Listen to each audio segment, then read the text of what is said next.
ಎಲ್ಲರಿಗೂ ನಮಸ್ತೆ, ಜೈ ಶ್ರೀರಾಮ್.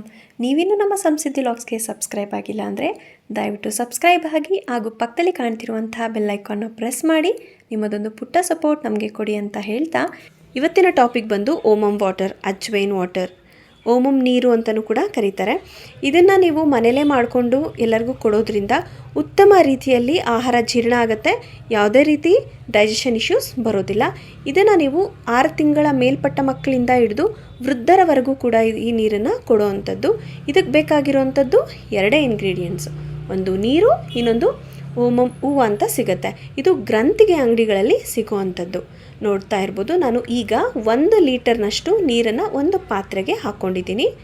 ಇದನ್ನು ನೀವು ಸ್ಟೀಲ್ ಪಾತ್ರೆಯಲ್ಲಿ ಮಾಡ್ಕೋಬೋದು, ಅಥವಾ ತಾಮ್ರದ ಪಾತ್ರೆ ಇದೆ ತಾಮ್ರದ್ರಲ್ಲೂ ಕೂಡ ಮಾಡ್ಕೋಬೋದು, ಅಥವಾ ಮಣ್ಣಿನ ಮಡಿಕೆಯಲ್ಲಿ ಮಾಡಿಕೊಂಡ್ರೆ ಇನ್ನೂ ಅದ್ಭುತ. ಆಯಿತಾ, ಈಗ ನೋಡ್ತಿದ್ದೀರಲ್ವ ನೀವು, ಈ ನೀರನ್ನು ಕುದಿಸ್ತಾ ಇದ್ದೀನಿ. ಚೆನ್ನಾಗಿ ಕುದಿಬೇಕು, ಈ ರೀತಿ ಬಬಲ್ಸ್ ಬರಬೇಕು, ಇನ್ನೂ ತುಂಬ ಫುಲ್ ಜಾಸ್ತಿ ಕುದಿಬೇಕು. ಇದು ಒಂದೇ ಪಾತ್ರೆಯಲ್ಲಿ ಇಟ್ಕೊಂಡು ಮಾಡ್ಕೊಳ್ಳೋ ಅಂಥದ್ದು ಮಾಡಿ, ಯಾಕಂದರೆ ಮನೆಯಲ್ಲಿರುವಂತಹ ಪಾತ್ರೆಯಲ್ಲಿ ಮಾಡಿದ್ದೆ ಆದರೆ ಅದು ಆ ಸ್ಮೆಲ್ ಹೋಗೋದಕ್ಕೆ ತುಂಬಾ ಟೈಮ್ ತೊಗೊಳುತ್ತೆ. ಹಾಗಾಗಿ ನಾನು ಸ್ಟೀಲ್ ಪಾತ್ರೆ ಇತ್ತು, ಸ್ಟೀಲ್ ಪಾತ್ರೆಯಲ್ಲಿ ಮಾಡ್ತಾಯಿದ್ದೀನಿ. ಈ ರೀತಿ ಚೆನ್ನಾಗಿ ಕುದಬೇಕು. ಕುದ್ದಾದಮೇಲೆ 1 ಸ್ಪೂನ್ನಷ್ಟು ಅಷ್ಟೇ ಓಮಮ್ ತೊಗೊಂಡಿದ್ದೀನಿ ನಾನು. ಓಮ್ ಹೂವು ಅಂತ ಸಿಗುತ್ತೆ, ಗ್ರಂಥಿಗೆ ಅಂಗಡಿಯಲ್ಲಿ ಕೇಳಿದ್ರೆ ನಿಮಗೆ ಕೊಡ್ತಾರೆ. ಸೊ ಅದನ್ನು ತೊಗೊಂಡಿರೋವಂಥದ್ದನ್ನು 1 ಟೇಬಲ್ ಸ್ಪೂನ್ ಅಷ್ಟೇ ನಾನು ತೊಗೊಂಡಿರೋವಂಥದ್ದು 1 ಲೀಟರ್ ನೀರಿಗೆ. ಈ ನೀರನ್ನು ಪಕ್ಕದಲ್ಲಿ ಇಟ್ಕೊಂಡು ಆ ಓಮಮ್ ಹೂವು ಏನಿದೆ ಅದನ್ನು ಈ ನೀರಿಗೆ ಹಾಕಿ ಮುಚ್ಚಳವನ್ನು ಮುಚ್ಚಿ ಬಿಟ್ಬಿಡಿ. 1 ಗಂಟೆ ಅಥವಾ 2 ಗಂಟೆ ತಣ್ಣಗಾಗೋವರೆಗೂ ಕೂಡ ಅದು ಹಾಗೇ ಇರಲಿ. ಆಯಿತಾ, ತಣ್ಣಗಾಗಿದೆಯಾ ಅಂತ ಹೇಳಿ ಇವಾಗ ಚೆಕ್ ಮಾಡ್ಕೊಳ್ಳೋಣ.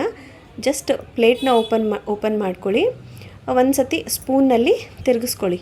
ಅದೇನಾದರೂ ಕೆಳಗಡೆ ಏನಾದರೂ ಶೇಖರಣೆ ಆಗಿದ್ದರೆ ಅದು ಸ್ವಲ್ಪ 1 ಸ್ಪೂನ್ ತೊಗೊಂಡು ಸಹಾಯದಿಂದ ನೀವು ಈ ರೀತಿ ತಿರುಗಿಸ್ಕೊಳ್ಳೋ ಅಂಥದ್ದು ಮಾಡಿ. ನೋಡಿ, ಓಮ್ ವಾಟರ್ ರೆಡಿಯಾಗಿದೆ. ಅಂಗಡಿಗಳಲ್ಲಿ ಗೊತ್ತಿಲ್ಲ ಯಾವ ಥರ ಪ್ರಿಸರ್ವೇಟಿವ್ಸ್ ಹಾಕಿರ್ತಾರೆ ಅಂತ ಹೇಳಿ.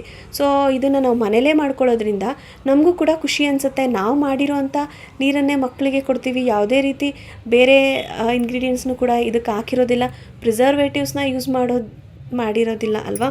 ಹಾಗಾಗಿ ನೀವು ಮನೆಯಲ್ಲೇ ಮಾಡ್ಕೊಳ್ಳಿ. ಪ್ರತಿಯೊಬ್ಬರೂ ಕೂಡ ಕುಡಿಯೋವಂಥದ್ದನ್ನು ಇದು ಮಾಡ್ಬೋದು. ಇದು ಚಿಕ್ಕ ಮಕ್ಕಳಿಗಾದರೆ ವಾರಕ್ಕೆ 1 ಸತಿ ಅಥವಾ 2 ಸತಿ ಕುಡಿಬೋದು. ವೃದ್ಧರಾದರೆ ಅವರು ಕೂಡ ವಾರಕ್ಕೆ 1 ಸತಿ ಅಥವಾ 2 ರಿಂದ 3 ಸತಿನೂ ಕೂಡ ಕುಡಿಯೋವಂಥದ್ದು ಮಾಡ್ಬೋದು. ಉತ್ತಮ ರೀತಿಯಲ್ಲಿ ನಿಮಗೆ ಜೀರ್ಣ ಆಗುತ್ತೆ. ನಿಮಗೆ ಓಮಮ್ ಹೂ ಸಿಕ್ಕಿಲ್ಲ ಅಂದರೆ ಅಜ್ವೈನ್ ಸಿಗುತ್ತಲ್ವ, ಅಜ್ವೈನ್ನು ಕೂಡ ನೀವು ಇಲ್ಲಿ ಯೂಸ್ ಮಾಡೋವಂಥದ್ದನ್ನು ಮಾಡ್ಕೋಬೋದು. ಎಷ್ಟು ಪ್ರಮಾಣದಲ್ಲಿ ಕೊಡಬೇಕು 6 ತಿಂಗಳ ಮಕ್ಕಳಿಗೆ ಅಂದರೆ ಅರ್ಧ ಟೇಬಲ್ ಸ್ಪೂನಷ್ಟು ಕೊಡ್ಬೋದು. 6 ತಿಂಗಳ ಮೇಲ್ಪಟ್ಟಂತಹ ಮಕ್ಕಳಿಗೆ. 1 ವರ್ಷ ಆಗಿದೆ ಅಂದರೆ 1 ಟೇಬಲ್ ಸ್ಪೂನ್ ಕೊಡ್ಬೋದು. ಆಮೇಲೆ ಅದೇ ರೀತಿ ನೀವು ಡಬಲ್ ಕೂಡ ಮಾಡ್ಕೋಬೋದು. ಇನ್ಸ್ಟೆಡ್ ಆಫ್ ಬೋನಿಸನ್ ಮತ್ತು ಗ್ರೈಪ್ ವಾಟರ್ ಬದಲು ಇದನ್ನೇ ನೀವು ಮಕ್ಕಳಿಗೆ ಕೊಡುವಂಥದ್ದು. ಯಾಕಂದರೆ ಅದರಲ್ಲಿ ಶುಗರ್ ಕಂಟೆಂಟ್, ಆಲ್ಕೋಹಾಲ್ ಕಂಟೆಂಟ್ ಇದೆ ಅಂತ ಹೇಳ್ತಾರೆ. ಬಟ್ ನನಗೂ ಎಕ್ಸಾಕ್ಟಾಗಿ ಗೊತ್ತಿಲ್ಲ. ಅದ್ರ ಬದಲು ನೀವು ಈ ನೀರನ್ನು ನೀವು ಮಕ್ಕಳಿಗೆ ಕೊಡೋದಾದರೆ ತುಂಬಾ ಅದ್ಭುತವಾದಂತಹ ಪರಿಣಾಮವನ್ನು ಕಾಣ್ತೀರಾ.